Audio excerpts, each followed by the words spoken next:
Darwin کا نظریہ Darwin theory of evolution, جسے نظریہ ارتقاء بھی کہا جاتا ہے، حیاتیات یعنی بیالوجی کی دنیا میں یہ ایک انقلابی نظریہ ہے جس نے زندگی کی ابتدا اور اس کی ترقی کو سمجھنے کے لیے ایک نیا زاویہ فراہم کیا ہے۔ اس نظریے کو عام طور پر theory of evolution by natural selection کہا جاتا ہے۔ چارلس ڈارون ایک برطانوی سائنسدان تھا جس نے 1859 میں اپنی مشہور کتاب آن دا آرگن آف اسپیشیز شائع کی۔ اس کتاب میں اس نے لکھا کہ تمام جاندار ایک ہی جد سے یعنی اینسیسٹر سے ارتقاء کے عمل سے گزر کر مختلف سپیشیز میں تبدیل ہوئے ہیں۔ آسان الفاظ میں اس کا مطلب یہ ہے کہ تمام جانداروں کا جس سے وجود ہوا ہے وہ ایک ہی چیز ہے۔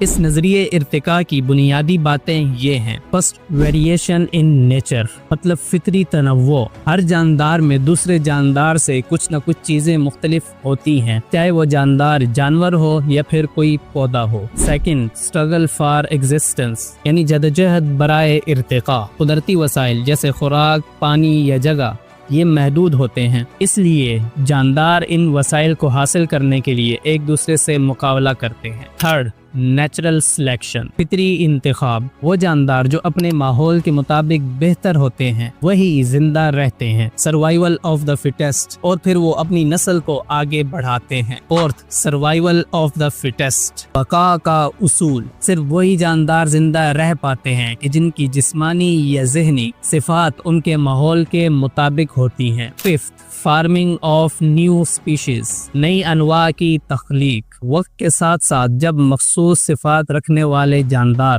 نسل بڑھاتے ہیں تو نئی نسلیں ان پرانی والی نسلوں سے مختلف ہو جاتی ہیں، پھر اس طرح نئی انواع وجود میں آتی ہیں۔